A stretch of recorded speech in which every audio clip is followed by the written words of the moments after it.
Before we start the history of video, please be sure to subscribe to our YouTube channel.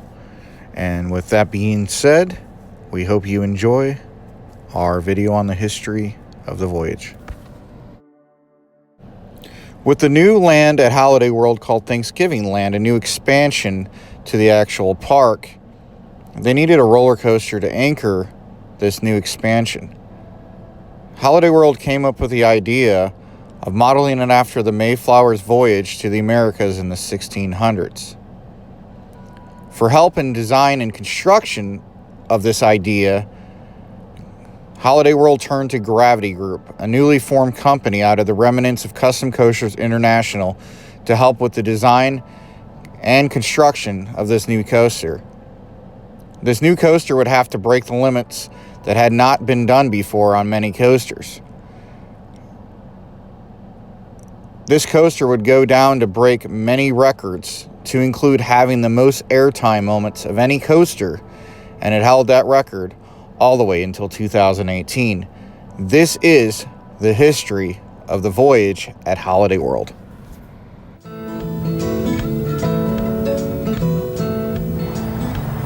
No new ride is going to appeal to everybody, but popular attractions are the key to a successful park. Get it right, and all your Christmases can come at once. My father was really Santa. He really was. He believed so strongly in the wonderful tradition of Santa Claus. And I believed, and I still believe. I think the spirit is there, and I think it's so very, very important. For a 74-year-old woman who still believes in Father Christmas, Mrs. Cook is surprisingly shrewd. I can remember when our guests would always say, if you just had a roller coaster, if you just had a roller coaster, imagine, we will have 3 roller coasters. That's just almost unthinkable to me. With rides costing millions of dollars, everyone knows the bottom line is attendance figures. And the Gravity Group hope that state-of-the-art computer-aided design will help them deliver. They're, I think, in installing the Voyage, hoping to increase our attendance to 1 million guests next summer. It's a tough target, but Chad Miller believes their ride has what it takes. First of all, the Voyage is just huge. The first drop is steeper than anything we've ever designed, 66 degrees. In the newly expanded Thanksgiving Land expansion at Holiday World, the Voyage would be the anchor attraction. This roller coaster, when completed, would be the second tallest wooden roller coaster in the world at the time, and the second longest wooden roller coaster at the time. This roller coaster would also break many other records, to include having the most airtime moments of any roller coaster on the planet. Also featuring 5 tunnels, which was unprecedented at the time. Construction of the Voyage would start in 2005, and it would end in 2006, right before the opening day at Holiday World. This new expansion Thanksgiving Land would have a theme of Thanksgiving and everything surrounding the holiday. The Voyage, named after the voyage of the Mayflower to America in 1620, would be the headline attraction. In years to come, after the Voyage was built, there would be many other attractions and another expansion to Thanksgiving Land. The Voyage, when completed, would open in May of 2006 as a third wooden roller coaster at Holiday World. This wooden roller coaster, however, would be different. The Voyage would be using a steel support structure instead of the conventional wooden support structure found on other wooden roller coasters elsewhere. The design would be a steel support structure that had been used on other wooden roller coasters before, such as Hoosier Hurricane at Indiana Beach and at other parks. Gravity Group would use similar technology instituted while they were working for the now defunct Custom Coasters International on the newly formed Voyage roller coaster at Holiday World. With the steel support structure requiring little maintenance in years to come, the main focus could then be pushed on the actual wooden track itself. Now let's take a look at the construction crew that was behind the construction of the Voyage.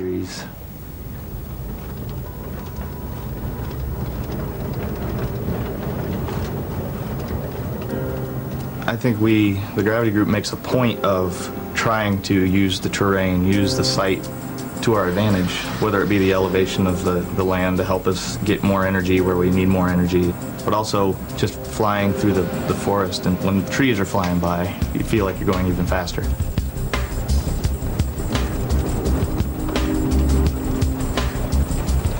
We like to design our rides as they're being built. It's a concurrent process. Right now, they're erecting the lift hill, and we're still designing the turnaround area of the ride. And I think, first of all, it gives us more time to really think about the ride and just tweak it here and there and look at every little spot.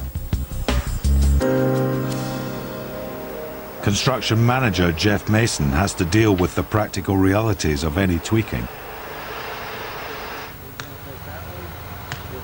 They are some good engineers, and they're always designing stuff, and I'm out here trying to get my stuff done, and every now and then they're back in the office changing things. We try to stay ahead of him with our designs and our drawings so that when he gets to a certain point on the ride, that we have the information ready for him.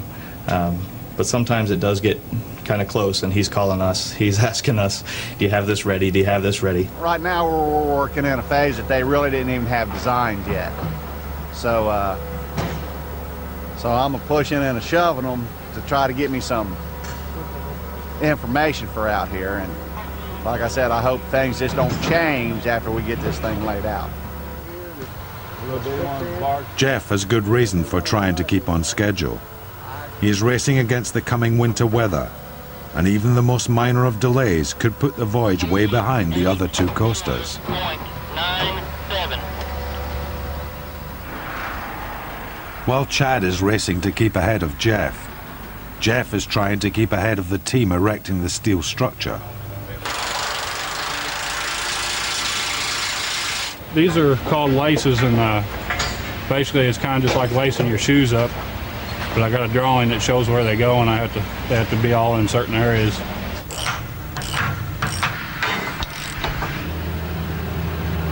I go through the blueprints that Gravity Group sent us, and I mark off each individual lace as I assemble the pieces. Really, it's a key to the whole job. It tells me everything I need to do through the pieces and everything. To hold a ride the size of the Voyage together takes an awful lot of nuts and bolts. 70 to 80,000 bolts in it. Everything's galvanized, so it don't rust. This one here is about 2,000 pounds. Get one with 5 legs on it, it's probably 3,500 to 4,000, about twice the size. Once bolted together on the ground, sections called bents are hoisted into position.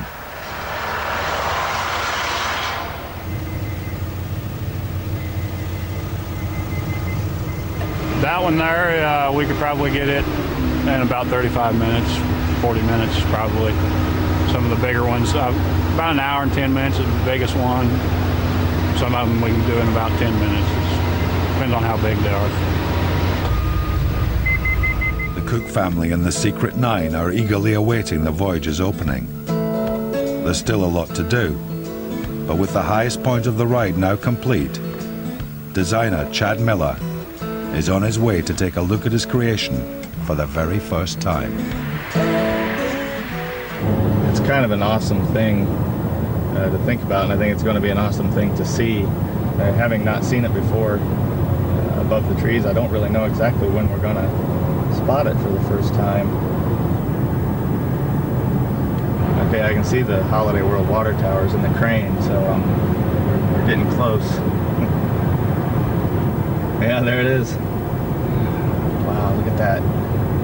That's amazing. I think those trees are about 40 or 50 feet tall, and so the structure just dwarfs it. Wow.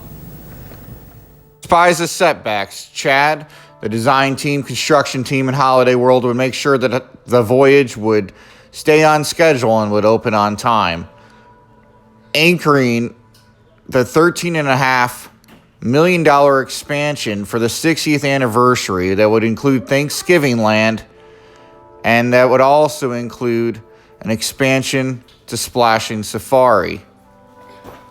When the Voyage would open, it would have 1.2 miles of track. It would anchor the Thanksgiving Land part with Gobbler's Getaway. 24 seconds of airtime moments, which would make it the most of any coaster on the planet, and would hold that record until 2018 when Steel Vengeance opened. 3 hills over 100 feet tall, 5 underground tunnels, and more. This would be the most extreme wooden roller coaster ever built. With Holiday World wanting to improve the ride experience of the Voyage, in November of 2009, they decided to go towards the new trains designed by Gravity Group called the Timberliner models. The trains would be tested, but those initial trains that were ordered would be delayed for the 2010 season. So they had to borrow a train from the Raven, which left the Raven with 1 train operations in 2010. When the new Timberliner models were done, instead of going to Holiday World, they ended up going to 2 other parks, as Gravity Group promised a newer, improved version of the Timberliner models to be used at Holiday World instead of the model that was originally tested at Holiday World. That was delayed for the 2012 season, and with the delays of the new Timberliner model for the 2012 season, Holiday World decided to just order Philadelphia Toboggan Company trains, as their other trains from the Voyage had already been sold off to Darien Lake in 2010, and that was the reason why they had to use the 1 train from the Raven. With the newly acquired trains from Philadelphia Toboggan Company, the Voyage would move from 7 cars to 6 to 24 people per train instead of 28. This actually improved the ride experience and also helped with the overall ride experience in the future on the Voyage. Every year, Holiday World hosts an event called Hollywood Nights, inviting roller coaster enthusiasts from all over the world to ride all their wooden roller coasters, including the Voyage. The Voyage is ran at night without trim brakes, offering a new, unique experience once a year for roller coaster enthusiasts everywhere. Holiday World actually does its own retracking of its wooden roller coasters. Let's go ahead and take a look at a video released this year showing the off-season maintenance and retracking of the Voyage. What's going on with the Voyage right now? We have a pretty good sized track replacement going on. It's 600 foot of track being replaced altogether. Where the back turn starts and through, we're going to try to get the 90 included in that. We're doing all 8 layers, including all the walk boards, ledgers, pretty much all the wood's coming off and getting replaced new. We do a stagger on our 8 layers that we do, so that takes it back from the beginning and the end also another 40 feet altogether. The benefit is a smoother ride, more fun for everyone, and we want the guests to be able to ride it over and over again. In the last 2 years we've done big projects. The feedback that we get from the enthusiasts especially, it's great. I mean, When they say that it's better and they're happy with it, then we know we're doing something right. We're a family-owned park with the best trio of wooden coasters, and we actually care about keeping our wooden coasters in top shape. We're willing to put in the time, energy, and dollars behind the project so we can keep our... As we conclude the history of the Voyage here on Midwest Coaster Fans, let's go over a couple stats before hitting this POV of the Voyage. The first drop, 154 feet. Top speed, 67 miles per hour. The Voyage is actually a terrain coaster, going uphill in the first part and downhill in the second part. The near-miss elements to the ground and to the trees help it seem faster than what it really is. Sustaining most of its speed throughout the whole ride, it's definitely a great wooden roller coaster from start to finish. 1.2 miles of track and 24 seconds of airtime moments. Enjoy this POV on the Voyage.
We hope you enjoyed the history of the Voyage here on Midwest Coaster Fans. Show us your support by subscribing to our channel for future content for Midwest Coaster Fans. We want to thank you for tuning in to this history of the Voyage as voted by you fans. And we hope that you go down to Holiday World and go ride the Voyage as soon as possible, because this coaster is going to be entertaining families for years to come. With that being said, this is Chris signing off for Midwest Coaster Fans. Until next time, thank you again for watching.